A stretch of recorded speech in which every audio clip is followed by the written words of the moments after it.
That's scary. Yeah. Oh, Steve, you froze there. Didn't hear what you. Yeah. Sorry. I said I didn't know if it was us taking 2 and 2 and making 5, and he might have just actually been pissed off that he was maybe injured rather than pissed off at having to come off. Soon as he's didn't even not even. Oh, Steve's gone again. Yeah, he's frozen. Will not be part of the squad tomorrow. Oh, Steve, you keep freezing again. Fucking Putin's playing with his wife. Yeah, Putin's taking him down. Yeah. Is that? It's either that or Anonymous. Yeah.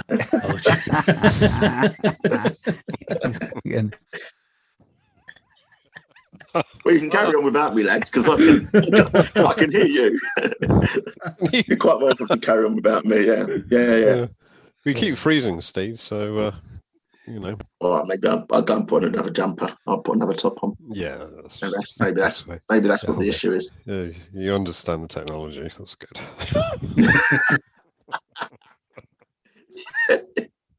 Yeah, well, 2022. I'm there now. Exactly. There's a bald-headed Russian man standing over your shoulder, Steve. Is there? Oh, not Levy. Yeah. Actually, if World War III did break out, would that be Levy's fault? You're bound to be. Got to be, isn't it? It's either Hitchin or Levy, isn't it? Didn't Andy already blame Levy for that? I'm sure Andy already blamed Levy on the chat. Did you not already blame Levy for that on the chat when we spoke about the nuclear deterrent thing? Yeah, definitely. Yeah. So I mean, Andy's ahead of the game. He's ahead of the game. Always is. So, anyway, talking of games, so back to the game. So where were we? So we've gone 2-0 up. That was I think that was within 15 minutes or something. Yeah, it was 15 or 16 minutes. Yeah. Within 10 minutes later, like Kane scores an absolute fucking peach. Does he though? I just think he was just running off the pitch and the ball came over. It just accidentally hit his left foot and in it went. So hit and hope when it was a hit and hope. Yeah, just fucking lever it, mate. Lever it towards the goal. I actually think that is his best ever goal for us. I technically, I just think it was sublime. Not prone to overreaction, are you there? Go on, Lee. Sorry. I'm saying that, and the pass later on for Son and to make the record was just out of this world. That was the best ever pass he's ever made for us. It's the best ever pass anybody's ever made. Was it? I thought in the history of passes. The best ever pass he ever made was the one that Royal fucked up. he did a nutmeg through ball. But you enjoyed that, Steve, didn't you? Serious question though was when he passed over Man City in the summer. That was the best ever pass. That was a false pass though, Rich. I think that went to VAR, didn't it? That one? It's still under fucking review. This is the best Kane we've ever seen yet. I think he's building to it. I think he's at the moment he's showing us the best finisher.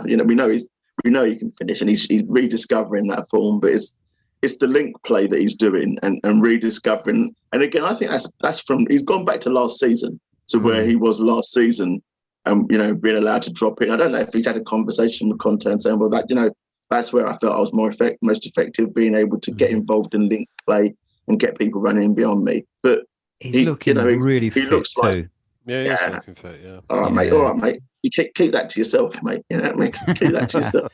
but he's defending sometimes. He was running back to defence and then running back. I mean, he's just relentless. Yeah. It does sort of put the lie to this idea that he's having to drop in now because. I don't know how much you've seen of it, but I've certainly noticed, not at the moment, but in the recent past, people saying, well, his ankles have gone, his body's starting to wear out, he's getting prone to these injuries. So he's got to drop in because he hasn't got the pace. He's got to do this altering his game. And you see the amount of yards that he covered on games like Saturday. And actually that really does put the lie to that idea, doesn't it? It does, yeah. It also shows that he wasn't. It really shows that he wasn't at the ballpark at the beginning of the season. You know, not you look at how much he's working now. A lot of that is down to Conte and how, you know, getting him engaged and getting him fit, because he said he's now as fit as he's ever been. You know, and clearly there was no kind of real fitness regime under Nuno.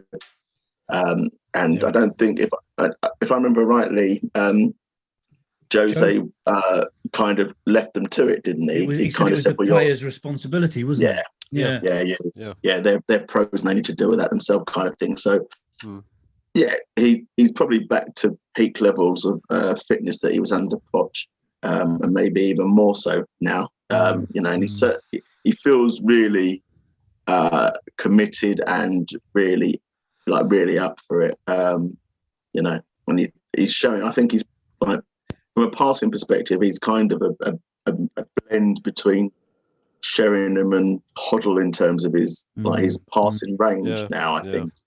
You know, just I'd say he's probably only, as well. I would say, a couple of months off from a walk on a golf course for Gary Neville. Well, yeah, I'd say probably maybe 3 months really, because we're in. Well, no, we'll be 2 months tomorrow because we're in March tomorrow. So, and he'll do enough one in May, won't he? Yeah. But I think one of the things I wanted to touch on, so I think we mentioned it, I kind of mentioned it just while we were talking about Burnley, and you were talking about confidence. But like Leeds really tried to come at us with energy and high pressing. And normally we struggle against that, really struggle, and we can't play against it. I think Southampton have really put us to the sword there. You know, but we a lot better at that, I thought, on Saturday. But Leeds have that Achilles. It's not an Achilles heel, but their main fault is they go man to man, isn't it? So as soon as you break through that person marking you, you've got more space and it opens up. Exactly, but the harder part, because they're going man to man, the harder part is playing the ball into a player to beat the press, because everyone high up the pitch is man marked, so you've got to play it into their feet and trust them to deal with that ball coming in to make that connecting pass, which we did. You know, so we'd play out to Davis, and then Davis would play into Sessegnon, who play across. One thing I noticed. Sorry, Steve, go on. Go on. I was going to say one thing I did notice, you know, apart from the usual tactic to try and beat that press with playing across that back, but the one touch passing in defence to try and beat that as well was really good. It was quite confident at times. I think that happened more after we got the first goal, because actually for the first 10 minutes, I do think that Leeds, you know, were at times on the ascendancy. Then we got that goal and we started to relax a bit. And then when they were pressing us in attack, we were able to pass around them quite calmly in very, very tight situations, like Andy was saying, where they were man marking, and managed to sort of outmaneuver them and then open that big space up. You know, we really could have had a lot more, even though they could have scored as well. Yeah. You're right. I think, and we did create. They hit the post twice. They had some really good chances, but we had a number of really good chances. Doherty had a chance. Royal had that chance. There were a number of really good 1v1s or opportunities where you'd expect us to have done better. So it was. I think overall it was a really good performance, a really good way to end the week. There's three games away from home. Yeah. You know, and I know that people have kind of said this on Twitter, but I know the Burnley result was disappointing, but it was 6 points from 9. But unfortunately, obviously, that was, you know, wrong way round. Yeah. But we'd lost. Well, not a wrong way round necessarily, but we'd lost. We also lost games beforehand, which is, I guess, is part of the reason why Conte was annoyed and those 2 games are the worst games, the Southampton and Wolves games, I felt. When you think about context, though, right? So we beat City and then we beat Leeds and lost to Burnley. But if we'd have beat Burnley and beat Leeds and lost to Man City, we'd have still been on the same points. You know, it's just yeah, and everyone would be happy with that because exactly. You know, and this is the problem. This is the problem, I guess, with setting expectation. You know, once you do something that's unexpected, then people don't look at it in isolation or go, okay, well, you know, that's a bonus. They kind of go, well, no, we're obviously the best team in the league. We beat the best team in the league. We must be the best team in the league. How are we not beating shite like Burnley, for fuck's sake? Forgetting that Burnley have been on a good, as you said earlier, Burnley have been on a good run of form. They're a tough side at home. Yeah. They've produced some really good results recently as well. So, yeah, okay.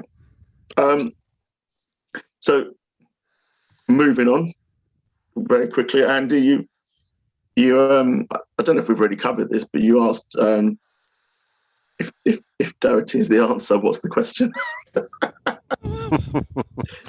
I do wonder, watching Doherty in the last few games. I know we've kind of covered this a bit, but whether, you know, he is the person to fit into that wing back role. It's a bit of a very kind of specialised position, and I'm not entirely sure what you're really meant to do in that position exactly, because some people seem to be under the impression that you've got to be able to get forward and put crosses in, but Doherty doesn't really do that. He didn't really do that for Wolves. He was, as you were saying earlier, he does more of a, helping get the team forward on the pitch and good positional play so that, you know, he can get into the box late or ghost in, and especially like he did for his goal against Leeds. So, you know, do we have it in our heads sometimes that you expect someone to be more winger-like to get the crosses in, or is there a bit more of a nuanced role to this wing back play? I think it's a more nuanced. I think there's a combination of getting the crosses in and attack. I mean, Sessegnon seems to be the one that's putting in the crosses, and I think someone like Doherty will be hopefully someone maybe who seems to be bursting into the box and getting on the end of things. So there might be a bit of a combination. It could work out quite well actually. That, but saying the thing is, when you look at Sessegnon's cross for Doherty's goal, that wasn't really what you'd call a cross where you've got everybody in the box and you're getting forward and getting a cross in. It was more of a pass, if you like, a pass over to exactly. And I can see that being far more effective than trying to cross into a box full of defenders that, it's just pot luck whether the ball gets into the right place. I saw something on Twitter today saying that they've offered Sessegnon a new contract as well. So, clearly they must have faith in him in that role. Yeah. If that is true. I think Conte likes him, doesn't he? Yeah. And it's interesting that Reggie doesn't seem to be regaining his place as well. He's only just come back from injury though, hasn't he? So I think he'll get a go. I think there'll be rotation. I think he'll play tomorrow, won't he, Reggie?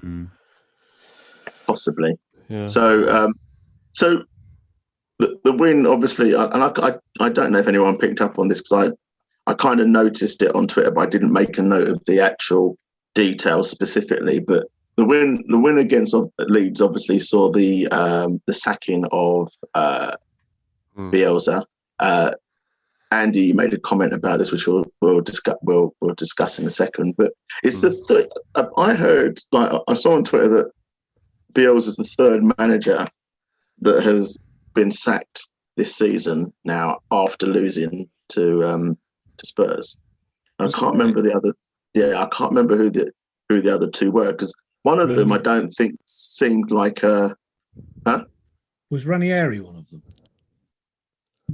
Oh, it might have been, but there was. Oh yes, there was another. he probably wasn't he? Yeah. So we kill our own managers' careers and other managers' careers. Yeah. I've got to be honest. I did have a bit of a Google about this before we started, and I can only 10 pages into Google still see stories about bloody Jose Mourinho. Yeah, that's the problem. That gets everywhere, doesn't it? Yeah. It's a bit like something else that gets everywhere.